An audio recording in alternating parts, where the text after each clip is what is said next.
हाय दोस्तों, कैसे हैं आप लोग। आशा करता हूं कि आप सभी लोग स्वस्थ होंगे और स्वस्थ ही रहने चाहिए। तो आपका स्वागत है एक और नए वीडियो में। और दोस्तों, आज मैं आया हूं गढ़गंगा, जो कि दिल्ली से 100 किलोमीटर की दूरी पर स्थित है गढ़गंगा। और ये है गढ़गंगा पर स्थित एक ब्रिज घाट। ये जो आप सामने देख रहे हैं, ये गंगा रिवर है, गंगा मैया है, और ये है ब्रिज घाट। तो दोस्तों, आज मैं आपको दिखाऊंगा कि ब्रिज घाट पर अस्थि विसर्जन कैसे होता है। वैसे तो ज़्यादातर लोग यहाँ पर अस्थि विसर्जन के लिए ही आते हैं। भगवान करे ऐसा दिन किसी के जीवन में ना आए कि किसी को यहाँ आकर अस्थियाँ विसर्जन करनी पड़े। पर क्या कर सकते हैं, जीवन का सत्य तो यही है, जो एक बार आया है उसको जाना भी ज़रूर है, तो उसे हम नकार नहीं सकते। खैर छोड़िए, आगे चलते हैं और देखते हैं कैसा है ब्रिज घाट। ये देखिए, ऐसा कुछ यहाँ का नज़ारा है। ये बड़ा सा, बहुत ही बड़ा ब्रिज घाट। और ये जो आप देख रहे हैं ना, छप्पर पड़े हुए हैं, छोटी छोटी हट बनी हुई हैं, ये हट नहीं है। ये एक्चुअली क्या है, यहाँ पर जो लोग अस्थियाँ विसर्जन करने आते हैं, तो वो जो लास्ट एक संस्कार होता है, जो पूजा होती है, यहाँ कुछ पंडित लोग होते हैं जो यहाँ पर उसकी पूजा करते हैं। तो आप यहाँ कर वो पूजा भी करा सकते हैं। वैसे तो आप पूजा शमशान घाट में हो जाती है। जब आप वहाँ से निकलते हैं अस्थियाँ लेकर, वहाँ भी पंडित होते हैं, वहाँ भी वो पूजा कर देते हैं। क्योंकि यहाँ का सीन मुझे कुछ समझ नहीं आया। यहाँ जो पंडित लोग हैं वो कुछ भी मांग लेते हैं आपसे। वो बोलते हैं 50 रुपये 100 रुपये दे दीजिएगा, पूजा हो जाएगी। और वो 5 मिनट की एक कुछ मंत्र पढ़ते हैं, पूजा करते हैं, और उसके बाद फिर वो कुछ भी मांग सकते हैं आपसे, 500 रुपये, 1000 रुपये, 2000 रुपये, और फिर मतलब ज़बरदस्ती भी करते हैं। तो आप इनसे पहले ही पैसे तय कर लें अच्छे से, तो अच्छी बात है, उसके बाद ही पूजा करवाएं। और बाकी नहीं तो शमशान घाट में हो जाती है। और ये है गंगा मैया। मैं थोड़ा दिखाता हूँ आपको। यहाँ पर ये कुछ बोट हैं जो आपको गंगा मैया के बीच सेंटर में लेके जाती हैं अंदर। आप वहाँ जाकर भी अस्थियाँ विसर्जन कर सकते हैं और किनारे पर भी कर सकते हैं। बस कुछ लोग होते हैं जो चाहते हैं कि भाई हम अंदर कर दें ताकि बहते पानी में चली जाए, वरना किनारे पर तो फिर वो धीरे धीरे ही आगे पानी में जाती है। और ये पानी के अंदर बोट चलती हुई आपको दिखाई दे रही हैं। अभी इसी बोट में, मतलब इन्हीं किसी बोट में हम बैठकर जाएंगे आगे गंगा जी में। और उसके बाद वो जो आप सामने देख रहे हैं दूर, वो भी एक घाट है, वहाँ भी चलेंगे। और ये हम नाव में बैठ गए। ये जो आप देख रहे हैं, ये जो नाव टकराई नहीं है, ये इन्होंने एक छन्नी उसके हाथ से ली है। और मैं भी बताऊँगा, इन्होंने ये जो छन्नी आपको दिखाई दे रही है ना इनके हाथ में, इन्होंने दूसरी बोट से ली है वो भी। और ये किस लिए ली है, क्या करते हैं इसका, मतलब इनका भी, मतलब किसी का तो आदमी चला गया, मर गया, लेकिन इनका धंधा बंद नहीं होता लोगों का। मैं आपको दिखाता हूँ ये क्या करते हैं इस छन्नी का। अभी गंगा जी के बीच में आ गए हैं। अब यहाँ पर ये बोट रोक देंगे और अस्थियाँ विसर्जन करने के लिए ये आपसे बोलेंगे। देखिए मैं आपको दिखाता हूँ, ये इन्होंने बोट रोक दी। अब ये जो अस्थियाँ हैं, ये इनको सीधा बहाने नहीं देंगे। इनके पास एक छनली है, छनली के अंदर अस्थियाँ डालते हैं, उसमें छानते हैं, और फिर उसके बाद विसर्जन होता है। और छानते किस लिए, मैं वो भी आपको बताता हूँ। ये सिर्फ आपको मिलेगी अगर आपके पास किसी फीमेल की अस्थियाँ हैं, तो ये उसको छन्नी में छानते हैं। क्योंकि फीमेल्स के पास से इनको गोल्ड भी मिल सकता है। जैसे किसी लेडी की डेथ हुई है तो उन्होंने कोई नाक में कोई नोज़ पिन या कान में कोई इयररिंग उनके हो, कुछ सोने की या गोल्ड की आइटम कहीं पर उन्होंने पहनी हुई हो, उंगली में, गले में या कान नाक में, तो वो इनको यहाँ पर मिल जाए। ये देखिए, ये अस्थियाँ डाल दी गई हैं छन्नी में। अब ये इनको छान रहे हैं भाई साहब। खैर इनको तो इनमें कुछ मिला नहीं, इन्होंने काफ़ी ढूंढने की कोशिश की। तो अगर मिलता उसके बाद ये क्या करते, उसको वापस देते या अपने पास ही रखते, तो वो तो एक्सपीरियंस हो नहीं पाया। लेकिन मैं आपको दिखा देता हूँ ये करते कैसे हैं। ये देखिए, ये छन्नी में अस्थियाँ डाल दी हैं और अब ये उस छन्नी को वहाँ पर पानी में छान रहे हैं, अच्छे से निकाल रहे हैं। इन्हें कुछ मिला नहीं उसमें, कुछ लकड़ में कुछ कीले वगैरह होंगे, पत्थर वत्थर होंगे, वो तो इनको मिले, बाकी इन्हें कुछ गोल्ड उसमें मिला नहीं। तो ऐसे कुछ यहाँ पर अस्थियाँ विसर्जन का कार्य होता है। बाकी ये जो बोट है, इस बोट के बारे में मैं आपको बता देता हूँ। ये 200 रुपये पर पर्सन पे बिठाते हैं बोट में। लेकिन अगर आप 4-5 लोग एक साथ हैं, मतलब ज़्यादा लोग हैं, तो ये कुछ डिस्काउंट भी कर देते हैं। लेकिन वो भी ये ग्राहक देख कर ही करते हैं डिस्काउंट, वरना ये भी अड़ जाते हैं पैसों को लेकर। तो आप भी जब बोट में बैठें, यहाँ आएँ, तो इनसे पहले पैसे तय कर लें, क्योंकि पैसे तो ये बहुत बताते हैं। और 200 रुपये सवारी।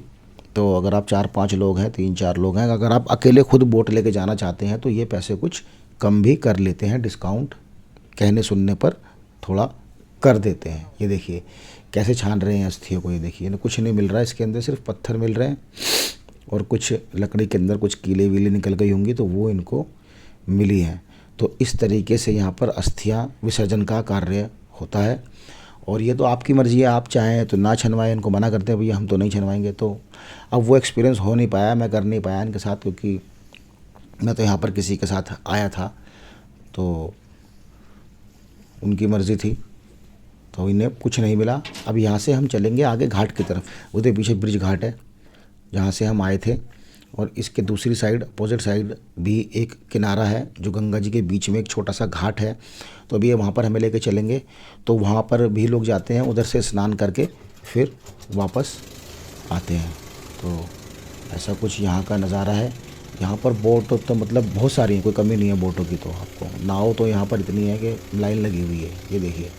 और अभी सुबह सुबह का टाइम है तो भीड़ भी थोड़ी कम है। अभी सिर्फ सुबह के 9:30 बजे हैं।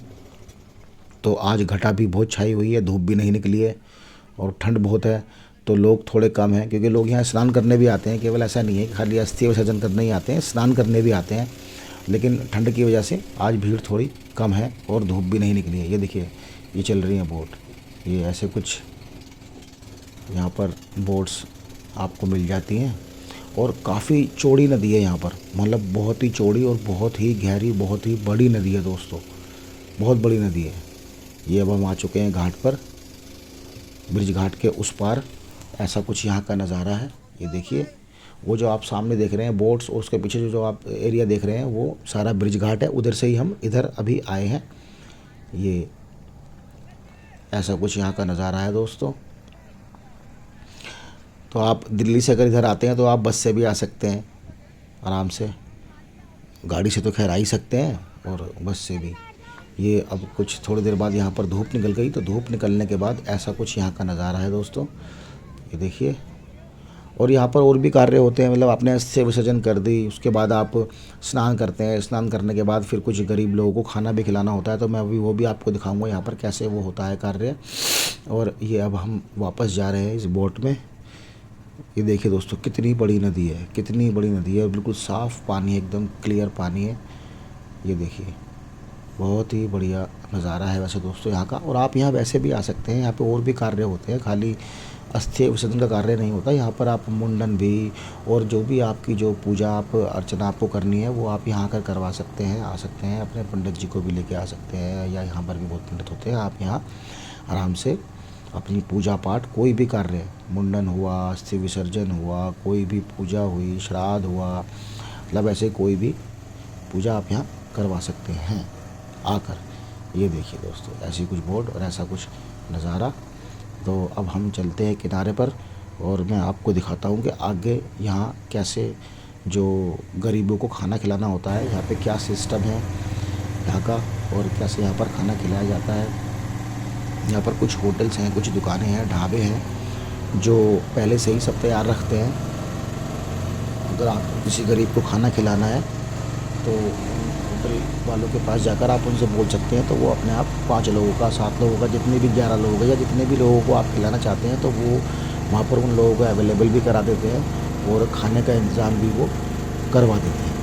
तो अब हम आ चुके हैं वापस ब्रिज घाट पर। ये सामने ब्रिज घाट का किनारा, ये देखिए कितनी लाइन से बोट लगी हुई है, कितनी लगी हुई है। ये देखिए दोस्तों, तो बोट की तो यहाँ पर कमी नहीं है, जितनी भी नाव आपको यहाँ पर मिल जाएंगी। तो अब हम चलते हैं ब्रिज घाट पर, और ब्रिज घाट के मतलब जहाँ से हम एंट्री लेते हैं ब्रिज घाट पर आने के लिए, वहाँ पर बहुत बड़ी मार्केट भी है, बहुत सारी दुकानें भी हैं, हर तरह की दुकानें हैं, पूजा पाठ का सामान वहाँ मिलता है। और आपके भगवानों की सभी मूर्तियाँ, फ़ोटोग्राफ्स, ये मालाएँ, रुद्राक्ष की मालाएँ, ये सभी वहाँ मिल जाती हैं। बहुत बड़ी मार्केट भी है यहाँ पर। अभी हम चलेंगे उसी तरफ, मैं आपको दिखाता हूँ कि कैसे यहाँ पर और बाकी कार्य होते हैं पूजा पाठ के और गरीबों को खाना खिलाने के। ऐसा कुछ ये यहाँ का नज़ारा है ब्रिज घाट का। अब धीरे धीरे भीड़ यहाँ पर बढ़ती जा रही है। देखिए दोस्तों, जब हम यहाँ पर आए थे तो इतनी भीड़ नहीं थी, लेकिन अब काफ़ी भीड़ यहाँ पर 1 घंटे के अंदर अंदर हो चुकी है ये। और ये ब्रिज घाट पर, ये उधर भी एक सामने जो आपको ये मैं ज़ूम करके दिखाता हूँ, ये इधर शमशान घाट है पीछे। और ये ऐसा कुछ है यहाँ का सीन। यही है दोस्तों ब्रिज घाट, गढ़ गंगा। अब चलते हैं आगे दोस्तों और आपको दिखाता हूँ कि गरीबों को खाना कैसे खिलाया जाता है यहाँ पर, कैसे यहाँ पर इंतज़ाम पहले से ही होता है। जो यहाँ पर ढाबे वाले हैं, होटल वाले हैं, वो उसका पूरा इंतज़ाम रखते हैं। तो चलते हैं आगे और दिखाता हूँ। और ऐसा कुछ ये एक बहुत बड़ा यहाँ पर एरिया, इसको चौक कह सकते हैं या घाट का ही एरिया है ये। मतलब काफ़ी बड़ा यहाँ पर ये प्लेटफॉर्म बना हुआ है। आराम से लोग यहाँ रुक सकते हैं, वेट कर सकते हैं, आराम कर सकते हैं। ये ऐसी कुछ जगह है। ये देखिए दोस्तों, बहुत ही बड़ा ये घाट है।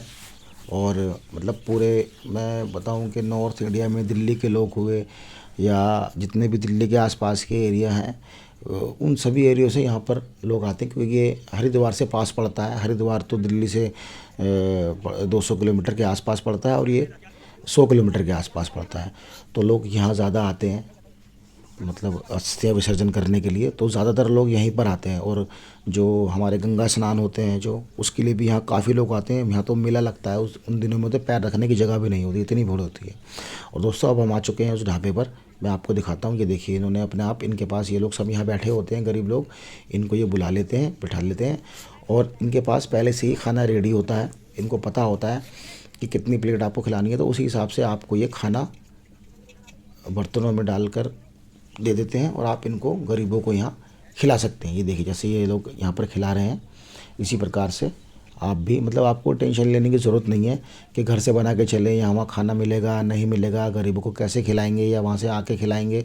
आप सीधा यहीं पर भी अपना अस्थियाँ विसर्जन करके, अपना संस्कार करके, अपना कार्य पूरा करके फिर यहीं पर ही गरीबों को खाना खिला सकते हैं। तो आपकी एक टेंशन ख़त्म हो जाती है कि आप घर जाएंगे, फिर कहाँ से इन लोगों को ढूंढेंगे, कैसे खिलाएंगे। तो यहाँ पर सभी इंतज़ाम होता है, क्योंकि लोगों को तो पता ही होता है यहाँ पे काफ़ी लोग आते हैं, तो वो सभी यहाँ ही गरीब लोगों को खाना खिला देते हैं यहीं पर ही। तो ऐसा कुछ यहाँ पर होता है दोस्तों। इनको सब पहले से पता होता है होटल वालों को, तो ये खाना तैयार रखते हैं। और अब यहाँ से निकलते हैं। मैं आपको दिखा देता हूँ कि बाहर का यहाँ का नज़ारा कैसा है। मार्केट जो है एक बाहर, और भी काफ़ी सारे यहाँ पर होटल्स हैं। ये देखिए, बहुत सारे होटल हैं, क्योंकि अभी तो सुबह सुबह का टाइम है तो सभी खाली पड़े हुए हैं। अभी आज लोग भी कम आए हैं, सर्दी बहुत है। ये है इसके बाहर जो मैंने आपको बताया दुकानें हैं। आगे और भी काफ़ी सारी दुकानें हैं।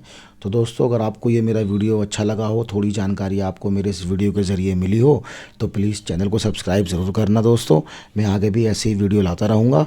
तो मिलते हैं अगले वीडियो में, तब तक के लिए नमस्कार, जय हिंद।